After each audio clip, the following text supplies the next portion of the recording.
What was that like? What were you thinking in that moment? Well, honestly, it was amazing.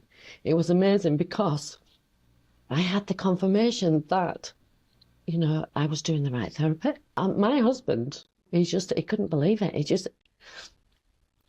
you know, Hey, I'm here with Marie Gear over in Halifax in Yorkshire in the UK. Marie has a story that it will unfortunately be familiar for probably millions of people around the world. She came down with a virus and what ended up being sick for about 3.5 years. And though it varied in severity at times, it was really got bad, and she had severe ME/CFS. And despite things, looking kind of hopeless, she started hearing about people who had fully recovered, and she thought, if they've recovered, I'm going to recover. And thankfully, here she is now, fully recovered, here to tell us all about it. So thank you, Marie, for doing this today. oh, you're welcome. Honestly, I'm just so glad to be here. It is a bit scary, but, getting all these recovery stories out to people is why we do this. So it's good to be here. Yeah, I know it's a nerve-wracking experience for a lot of people. I just really uncomfortable. I don't know that people watching appreciate what it's like to put yourself out there in the world like this. It's a really brave thing to do. So, and this is one of the most incredible stories that I've heard about. So, people watching, stick around to the end. This is a really good one. And I'd like to thank Well Theory for sponsoring this video. Have you ever left a doctor's appointment feeling like you've wasted your time and your energy because you didn't get the care that you needed? This used to happen to me when I first started my chronic illness journey, and it left me feeling very frustrated and with a lot of anxiety around doctor's appointments and just generally feeling pretty hopeless about my health. And I recently did a poll here on YouTube, and the majority of respondents said that they wanted and needed more help, specifically with autoimmune issues. So if you are an autoimmune patient, Well Theory is here for you. Well Theory was built to care specifically for the autoimmune community, and their care team specializes in autoimmune care. When you share your symptoms and challenges, you're talking to someone who truly understands. With Well Theory, you get continuous, personalized care that adjusts as your needs evolved.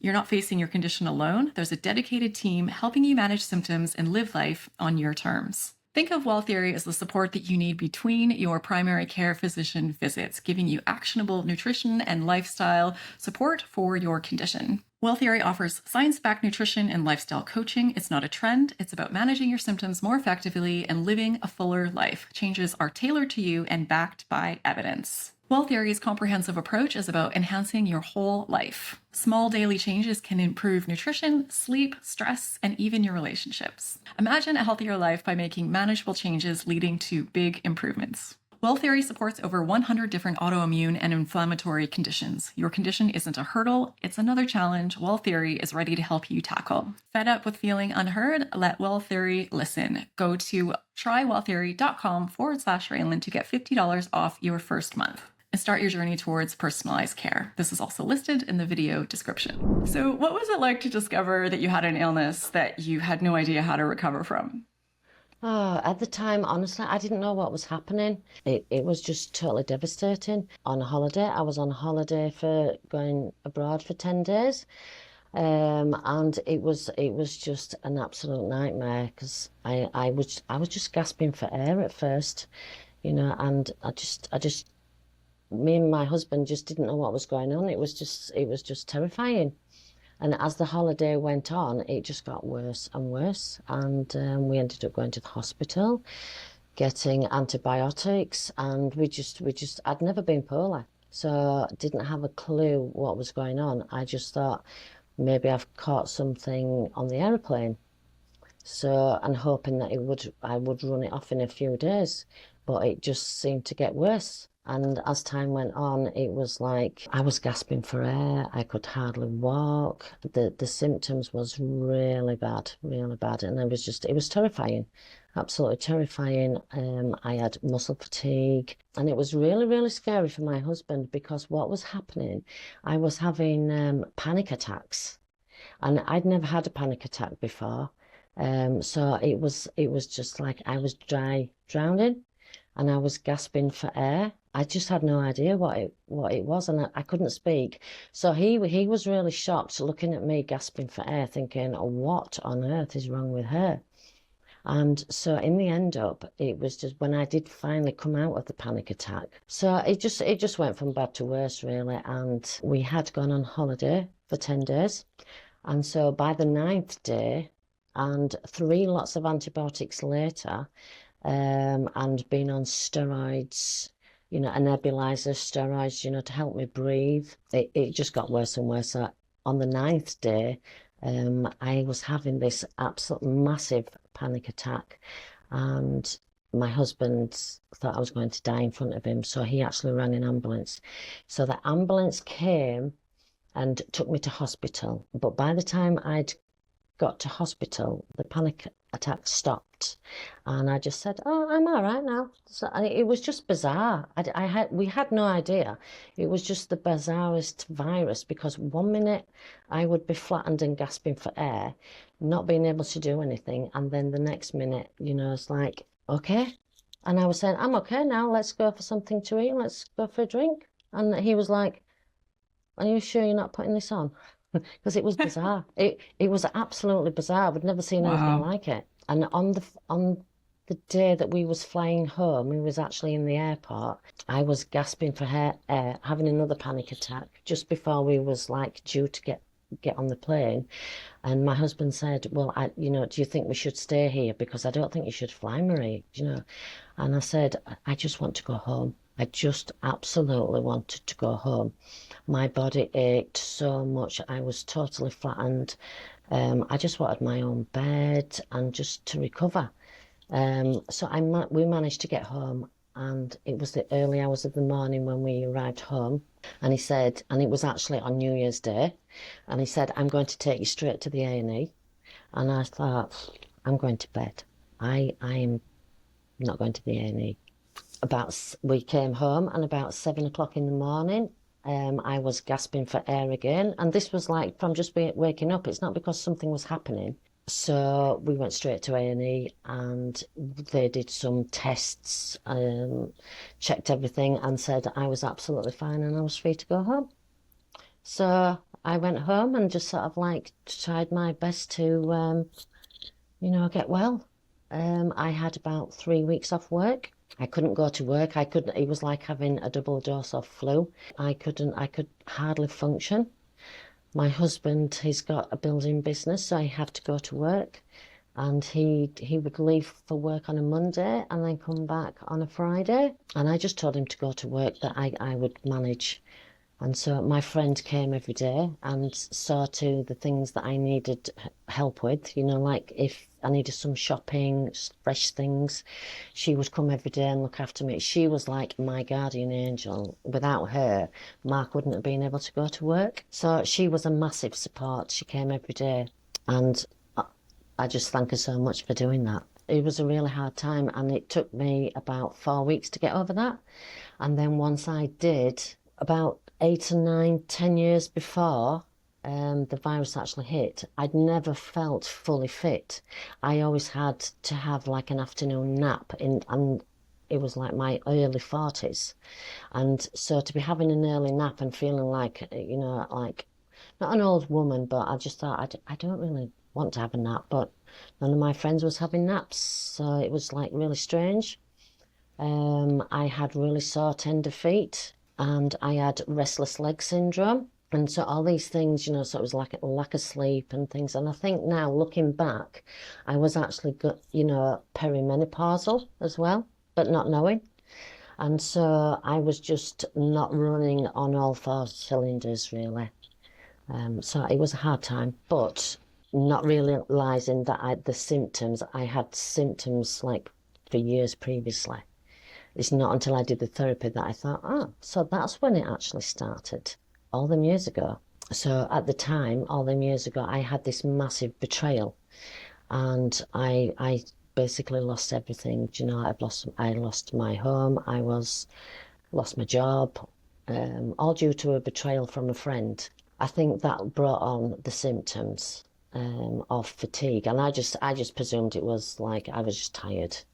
Because it's draining when you go through something like that. And I just ended up having like restless leg syndrome, absolutely burning feet. On a night time, my feet used to really burn. And I was taking lots of tablets at the time for headaches, really bad headaches. Yeah, it was just a really rough time.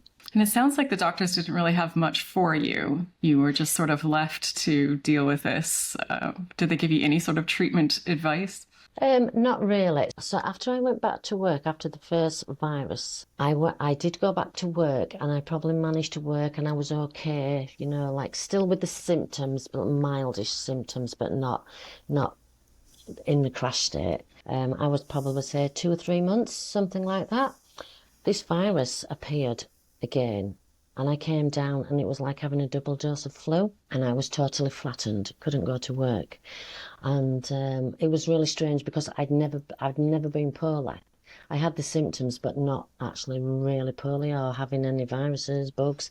So the second time I got the virus, I thought, I went to the doctors, and they said, oh, it's that virus that you had. And I said, oh, right. So I explained it a way of like, it's like when somebody gets a cold sore. It's like the virus cold sore. It stays in your body once you've had a cold sore. So my friends were saying, oh, what's wrong with you? And I said, I think it's the virus, and it must stay in my body and stay dormant. And when I'm run down maybe or whatever, it's like it just appears. So this kept happening. And it was a puzzle, because it was a puzzle to the doctors. The doctors didn't know what was going on. So if they didn't know, I didn't know. They couldn't tell me why my feet was like burning on a night time. And through the day there was like ice cold and really sore to walk on. But on a night time I couldn't get to sleep because they was on fire. So they had no explanation for me why that was happening. So it was really confusing because I'd never been poorly. I didn't know what was happening myself, and I just thought, well, if they don't know, how am I supposed to know? So it was very confusing. Did you go down the usual route that many of us do, just trying to figure it out by yourself and try different things that you read about, or what did you do? Yeah, and I didn't really sort of like look into it too much really, because I just thought, because I had it in my head that it was the virus. So and I explained it with the cold sore virus. So every time I got it, I just thought, well, it's that virus. It must stay in my body and then just show itself every now and again. But as time went on and years went by, the time scale between the crashes, they got shorter and shorter and sort of like more intense. So then I started to get really bad brain fog, and I couldn't remember sentences. What I was chatting to somebody, and then I'd say, well, I don't actually know what I'm telling you now. So it was a joke, because I said, oh my God, I'm getting 90, so I don't even know what I'm saying. So we just sort of like laughed at it. Really bad brain fog, muscle fatigue, really bad aches. My feet got sorer and sorer, to the point where I was like buying really ugly, comfy shoes just so that I could walk. So when I'd go to work, I would say, don't look at my shoes. They're called my uglies, but don't look at them. So it was crazy, but I had to get to work. Everybody goes to work. I'd been programmed that even if you're poorly, you go to work. So that's what I did. So when you were kind of at your worst with this, what did that look like?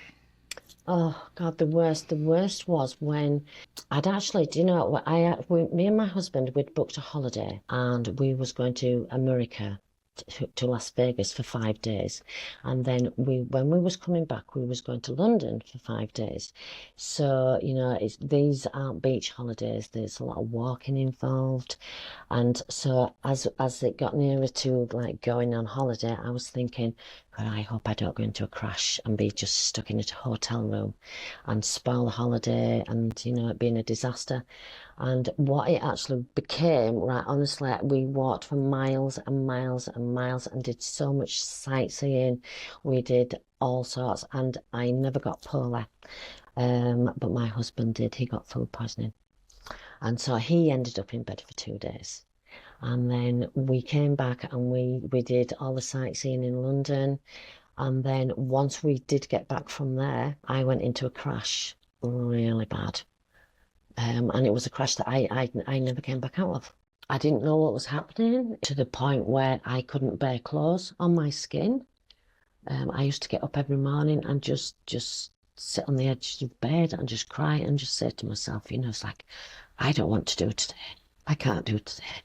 But I had no choice but to do it today. So it was hard, really hard. I was taking so many pain medications, for my headaches and the pain in my body. And what I was doing was just constantly taking headache tablets and paracetamols, but they didn't really have much effect. So there was these stronger tablets called cocodamol. Now, if you take cocodamol, you can only take them for 3 days, I think it is, and then you can't take them anymore. But I was taking them all the time and for quite a long time. And so in the end up, I thought, what if these tablets are doing something? I'm taking all these tablets. I've been taking tablets for a few years now, just over-the-counter tablets. And so I booked an appointment and went to the doctors and said, I need some stronger painkillers than paracetamols. They don't really touch me. And I've been taking cocodamol, but I don't know if I'm doing more damage to my body than, I don't know. I don't know what tablets, what's it doing to my body. So I've come for some stronger painkillers that I can take on a regular basis. And he started shouting at me. He was not happy at all. He said, I have told you countless times now that you need to take antidepressants. It is antidepressants what you need to take. And because I'd refused them all along, because I kept saying, I'm not depressed. I'm ill, but I'm not depressed. I don't want to take antidepressants. And I kept saying that. And he said, well, you're getting nothing then. Yeah, and don't even bother trying to find somewhere else, to get better, because, it's antidepressants that you need and they will help you. So I just thought, I don't need painkillers. I'll just leave, because I was in a symptom state, and it took me all to get dressed to get to the doctors in the first place. And I just thought, I just need to go home. I'm so tired. So I came out of the doctors, had a massive panic attack, just managed to drive myself home. And I knew when I left the doctor's waiting room, I just thought, I will never go to the doctors again. They can't help me. And it's not the doctor's fault. It's I get frustrated because they couldn't help me. They get frustrated because they can't help. We can't help each other. It's not the place to go for chronic fatigue, ME. It's just fibromyalgia. It's I needed something else.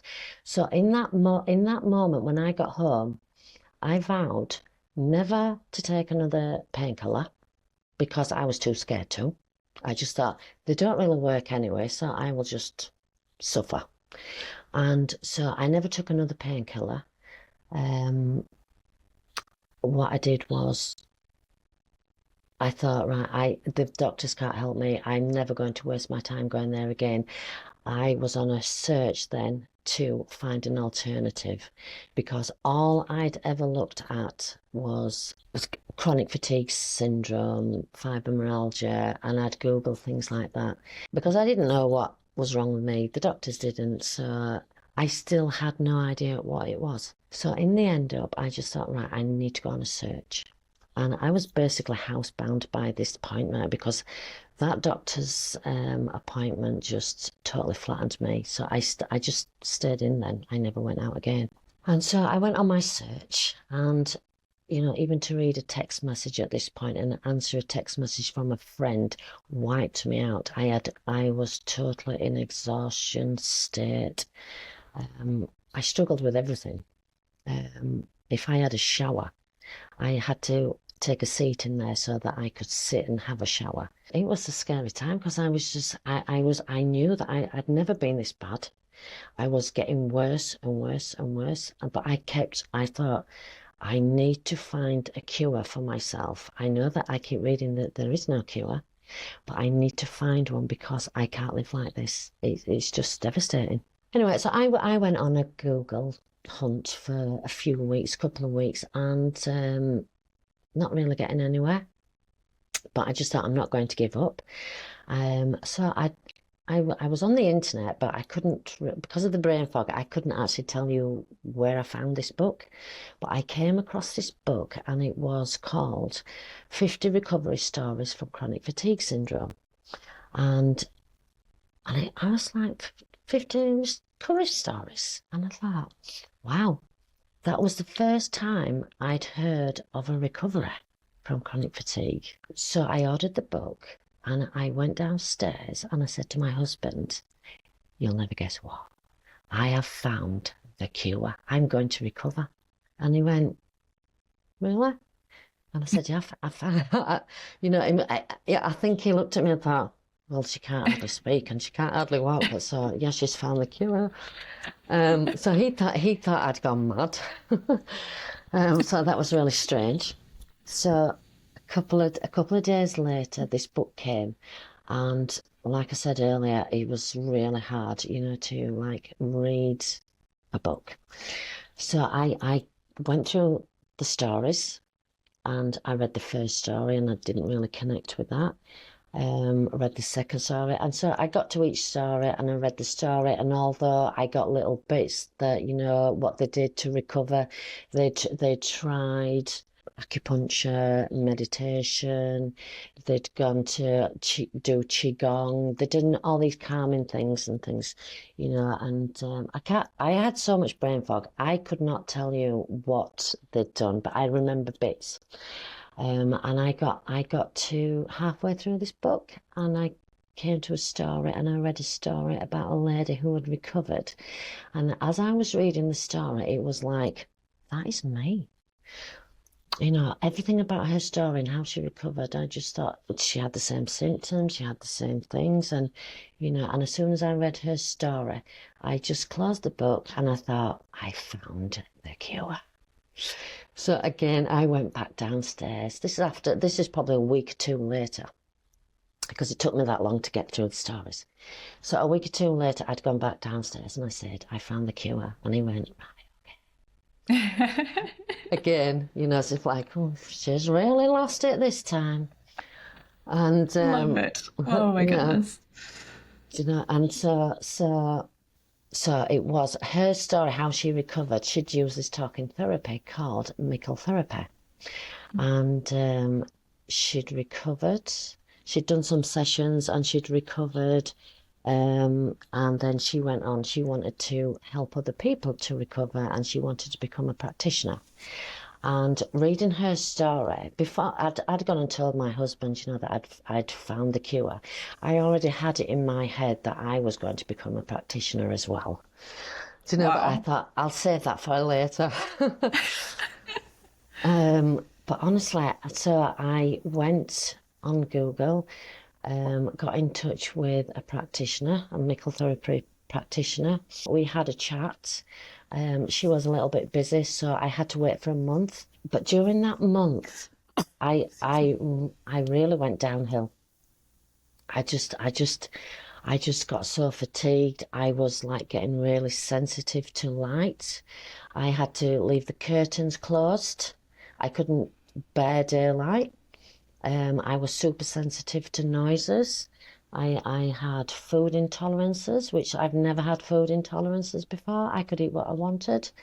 So all these things I was getting worse. So I just thought, right, I've got these food intolerances. I can't eat sugar. Anything with sugar, it just put me into a coma, just like flattened me. Coffee, I love coffee. Couldn't touch coffee anymore. Bread, I couldn't eat bread, but I didn't actually know what could help me. You know, but I needed to find different things to eat so that I had more nutritional value that I could, you know, could eat. So my friend she said, do you want me to take you to Tesco to see what you need? And I said, well, I won't be able to walk. I said, I won't be able to stand up that far. And she said, no. She went, they have wheelchairs. we will put you in a wheel. I will put you in a wheelchair and I'll take you around and you can find what you need. You can look for what you need. I wanted to try to find some gluten-free bread, see if that helped, and other, things. I'd not been to the supermarket for months on end. So it was like I'd forgot what to sell. So honestly, right, so she came this day and we got into Tesco's and got in this wheelchair. And when I tell you that, I've never laughed as much in a long time, belly laughing, because she could not drive a wheelchair. And honestly, I laughed so hard. I was going into all the aisles, everything was going all over. It was bizarre. It was funny. It was great. It was good for me to do that, but at the same time, people was looking at us as if we was messing about. It looks like they're just taking the mickey. She should not be in that wheelchair because you couldn't see the illness. You don't see this illness. You just see a normal person in a wheelchair.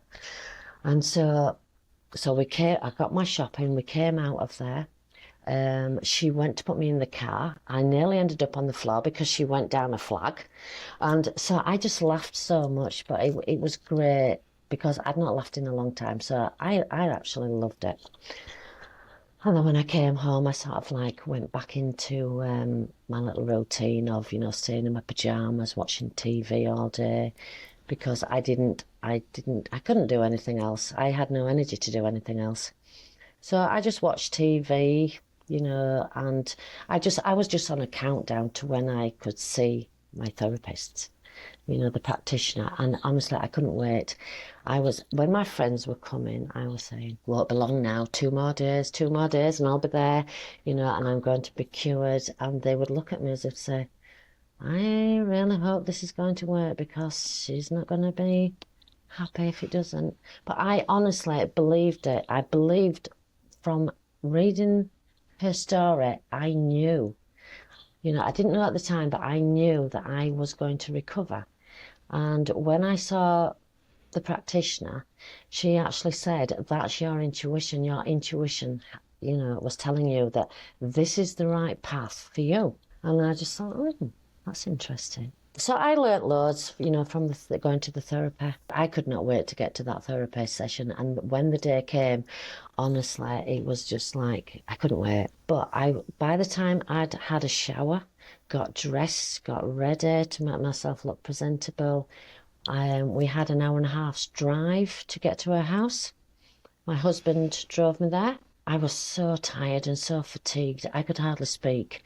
And so when my husband took me to her doorstep, but I was convinced that I was going to be cured. So much so that I turned up with this biggest bunch of flowers ever to say thank you for helping me recover. Which, when she opened the door, she just went, are they for me? And I went, yeah, they're for helping me recover. And she went, wow. She went, I've never had flowers on a first session before. She went, I've had them at the end, but never, ever have I had them at the beginning. And I said, I honestly believe that I'm going to recover. I was so sure of it. I think she thought I was cuckoo. So I think my husband he thought that I was like, right, okay, I hope this works because she's going to be devastated if it doesn't work. And so I went in her house. My husband went off for a couple of hours.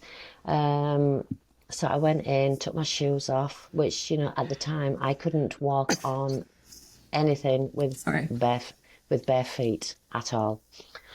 And so she went off to make me a cup of tea, but said, the therapy room is upstairs. Would you like to just go upstairs and I won't be 5 minutes? And I just she went off and I just thought, I can't go up them stairs. I can't physically get upstairs. And I thought, nothing is stopping me from getting to that room. So I crawled up her stairs, and so when she came up with a cup of tea, I was waiting, and I never said that I'd crawled up her stairs.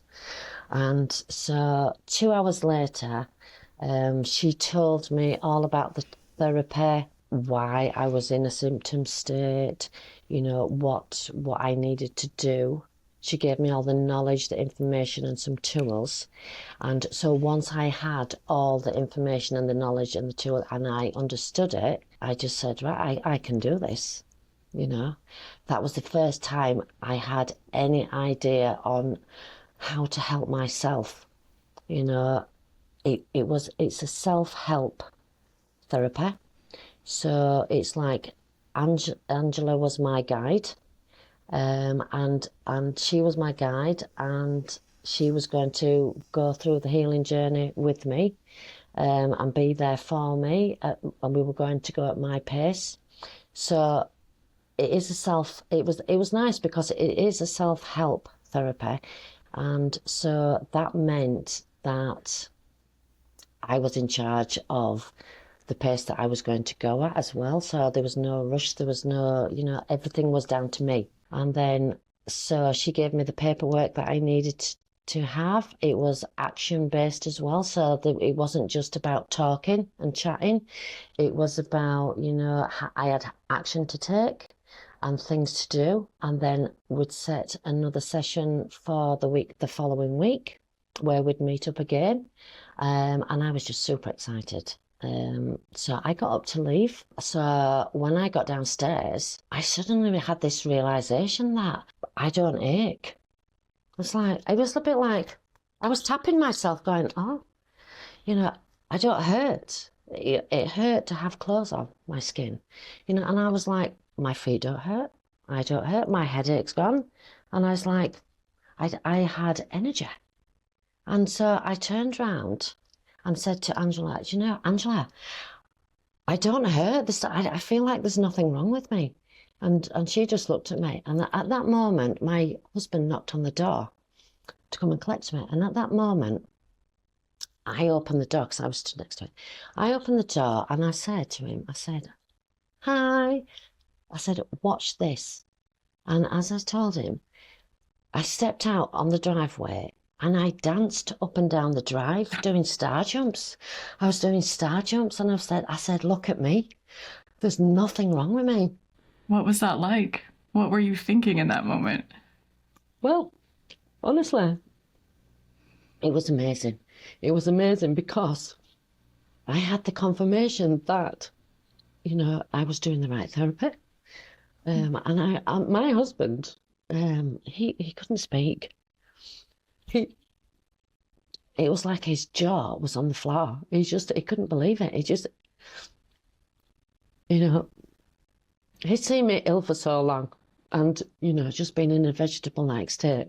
And to the point where just before I'd seen Angela, I couldn't even speak. For him to see me, in dancing down somebody's drive, it was like, in that moment, he just said, wow, a miracle's happened, And then he looked at Angela and said, what did you do to her? Honestly, I knew that I was going to recover and I was going to be okay. Oh, gosh. It's a lot. You've been through hell. This is an incredible journey. I'm so happy that you found what worked. For people watching who aren't familiar with McKelt therapy, and I can link up here a video I did with the founder of the Mind Body Reconnect program, which is sort of built off of that. So she really dives into what it involves because it's a lot to explain. But if you're watching and you want to learn more, check that out. Well, there was doing the therapy, right, was just amazing. So I'd gone from not being able to do much at all to not being able to speak to having that first session. That's not when I got home, and obviously my symptoms came back again and things because I don't actually know. I think it was just my emotional brain saying, oh, you have found, you've found it and I'm so glad and I was so happy. And Angela just put me at ease so much. She was just absolutely fantastic.